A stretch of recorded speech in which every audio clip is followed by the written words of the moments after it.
Around June every year, I seem to get at least one new snare drum, and this year, that drum was this one. There you go, you can see the badge better now.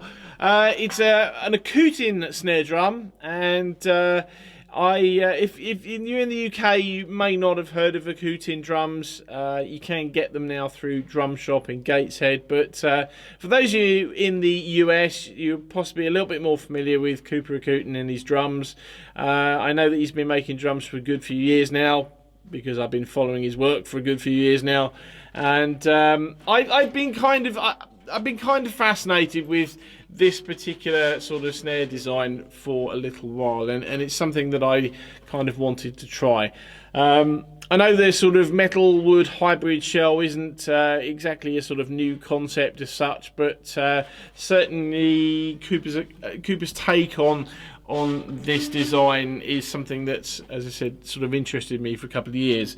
The drum itself, 14 by 6.5 inch shell, Queensland, that's as in Australia, Queensland walnut, ply shell, and then a brushed stainless steel centerpiece there.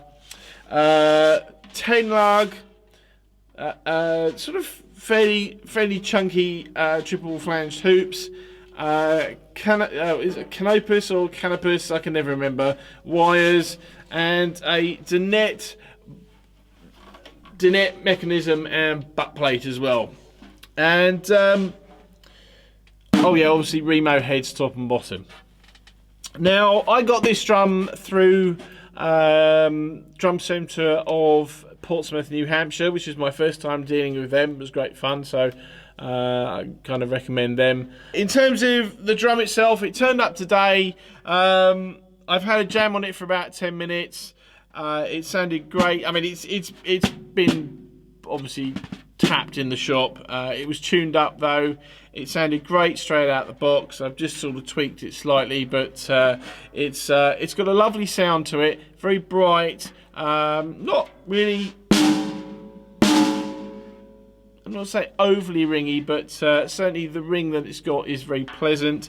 Oh yeah, the bearing edges, I forgot actually. Fairly sharp bearing edge, and the snare bed is sort of there to there. So wide enough to get 42s on, I think.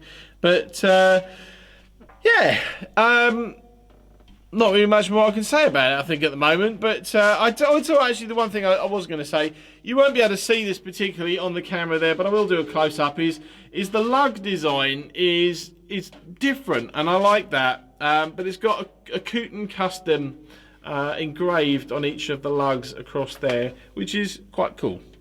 This is the first time I've actually come across an Acoutin snare drum up in the flesh. All in all, so far, very happy. As I said, I didn't have any expectations as to what this drum would sound like.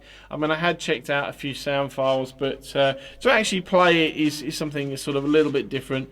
And you know, so far, very happy, and I'll see how it sounds in the sound file. So thank you for watching. This is what it looks like up close, and this is what it sounds like at a couple of different tunings. Thanks for watching. I'll see you next time.